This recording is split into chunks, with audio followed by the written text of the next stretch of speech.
I pranked my girlfriend and her family with a Chewbacca costume to scare them on their camping trip, and now they are pressing charges against me. This past weekend was the big camping trip that my girlfriend would be taking with her and her family. It would consist of her parents, her younger sister, her aunt and uncle, and her 3 cousins, and it was a big family trip that was being planned for cooler weather. My girlfriend told me all about where they would be camping, and I decided to take advantage of that knowledge. I visited my girlfriend's house to say goodbye to her and wish her a fun trip, and when they all took off in their cars, I got in my car and drove to the campsite that they would be staying at. I know the area pretty well, and I was able to find a spot to hide my car from view, and I was able to navigate the woods and keep an eye on them while remaining hidden from view. When it came to nighttime, I put on a Chewbacca costume and ruffled it up a little to make it like wild and untamed. While the family was gathered around the campfire, I started to rustle the bushes. The family noticed, but they didn't think much of it. Then I started to make growling noises. The family was getting noticeably freaked out, and then my girlfriend's uncle started to walk towards where I was hiding. As soon as he got close enough, I jumped out from behind the bushes and started making roaring noises while running around acting like a Bigfoot. I shook their tents, threw lawn chairs around, and chased after some of the cousins. I heard my girlfriend's dad yell, "Get the gun," and that's when I knew I had to end the prank. I took off the costume,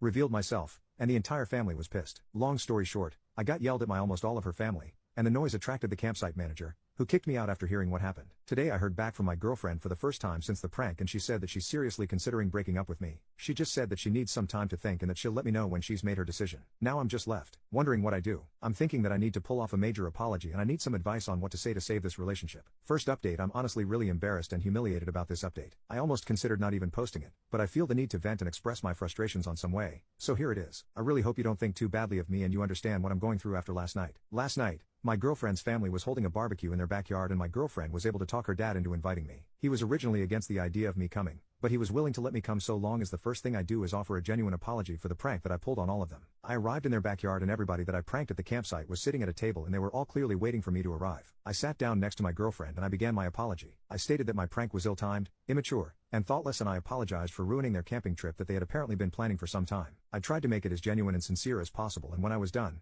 I waited for some type of response. There was a really long awkward silence as the whole family just stared at me. Then the uncle whispered something in the dad's ear and they both burst out laughing, but I couldn't make out what he said. The dad then said that he didn't accept my apology, and then he told me to leave. My initial response was a very loud "What the F?" and that made things worse. My girlfriend's dad kept telling me to leave, and I lost my temper. I swiped an empty plastic cup off of the table and I said to the family, "Fine, F all of you," while flipping them off with both middle fingers. As I was leaving the backyard, my girlfriend caught up to me and said that she was breaking up with me. She said that I was too immature and impulsive, and she said that she wanted me to leave her and her family alone. I tried apologizing to her profusely. I kept saying, "Babe, I'm sorry, just give me another chance and I promise I'll be good. I promise." I kept saying this over and over, but she said that she's given me millions of chances and that she can't fix me. She then walked off, and I did something that made things even worse. I yelled at her, calling her a bitch, and then I started kicking and punching the wooden fence that separates their front and backyard. I knocked down part of the fence and then I left. All of that happened last night, and I feel like poop. Part of me wants to just give up on her and move on, but I also want to prove to her that I'm capable of changing. I want to promise her no more pranks along with trying to control my temper. What do you think I should do? Second update: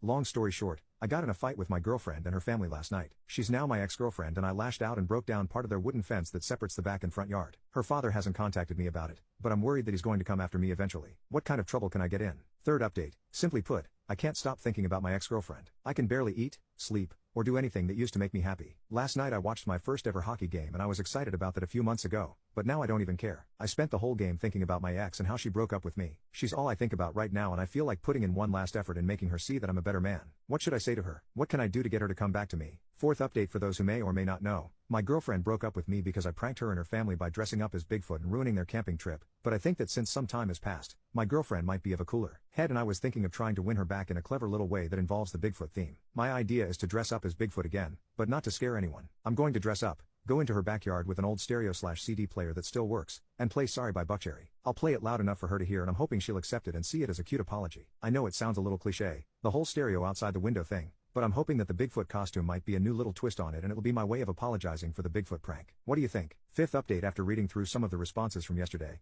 I decided to just go for it and get it over with. I dressed up in the ruffled up Chewbacca costume, grabbed the stereo, and walked over to my girlfriend's house at nighttime. We live in the same neighborhood, and there's a shortcut through a little stretch of woods that I take from my place to hers, and that's the route I took last night. I climbed into their backyard and I stood in their grass, holding up the stereo while playing the song that I had intended, Sorry by Buckcherry. The problem is that the stereo was an old piece of poop that I dug up from my basement, and the volume wasn't loud at all. It sounded muffled, and I didn't want to risk moving closer to their house in case I was seen. But I wanted something to come from the night, and I set down the stereo and peered into the window that I knew led to my girlfriend's room. My girlfriend was just playing with her phone on her bed, and I just stared into her room for a little while. I guess I was caught up in staring at her since I hadn't seen her in a few weeks, and I didn't realize that I had been staring in there for a long time. I turned to leave, but I saw one of her neighbors out on their porch, looking directly at me, and they were on their phone. My first thought was that they were probably calling the police, and I panicked. I did something really stupid and tried to go in my girlfriend's house by pulling at their back green door, but her mom saw me trying to get in and she screamed. I then ran back towards the woods and I tried to pick up the stereo, but I really hurt my back while bending over, so I just left it in their backyard. The back pain was also shooting down my left leg and I had to limp away from the house. I limped through the woods back to my house while also cussing at myself over how effed up my plan was. The worst part is that this morning,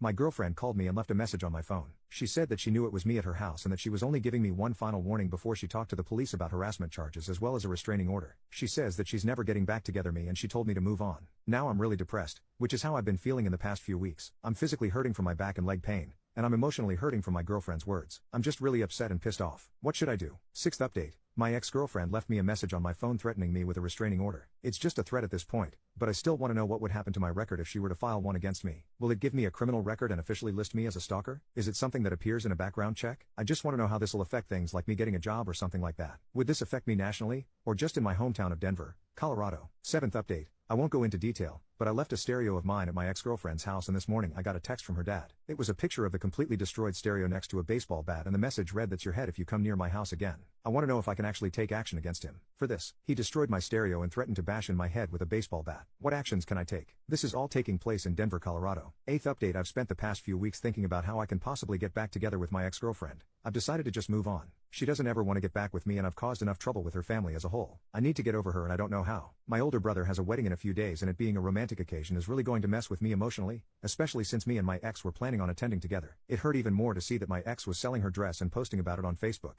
I can't get over the memories and all the time we've spent together and it hurts knowing that I lost her because of my immaturity and stupidity. How do I get over her? She's literally the only thing on my mind and it has to end. Help me out, please. 9th update. Last night was obviously Halloween and while I normally don't trick or treat at my age, I ended up taking my little cousin out around the neighborhood while my parents and hers were at a Halloween party. I also figured that I would wear my Chewbacca costume since I wanted to dress up and I didn't have any other last-minute costumes. We walked around our neighborhood for a little while and we ended up on the same block as my ex-girlfriend's house. I knew it was only an inevitability that we would cross her house, but I honestly wasn't worried about it. I figured that her dad may not even be out to see us and all I'm doing is trick or treating. We ended up walking by her house and of course, both of her parents were sitting by their garage with a bowl of candy to hand out. I tried to grab my cousin and make for the opposite direction, but it was too late. I heard my ex's dad yell, "I see you," and he clearly recognized me. I just grabbed my cousin and we made our way back to my house without looking back at my ex's house. We got home, but almost an hour later, the cops arrived and they told me that my ex's dad wanted to press charges on me for stalking and harassment. I'm currently awaiting a court date and I think this is all bullshit. I didn't have any premeditated plans to go near their house, nor did I have any intent with their property. I was simply trick or treating with my cousin and we just happened to come across their home. The dad simply acts as if he's king of the block and he can dictate who walks in the area. What can I do to prepare for my court case? What arguments can I make? I wasn't stalking the house last night and I wasn't planning on doing anything. I simply walked by it while trick or treating and the dad threw a fit. What can I do? 10th update. It's been a little over a month since my girlfriend broke up with me over a prank that was admittedly my fault. It was a dumb,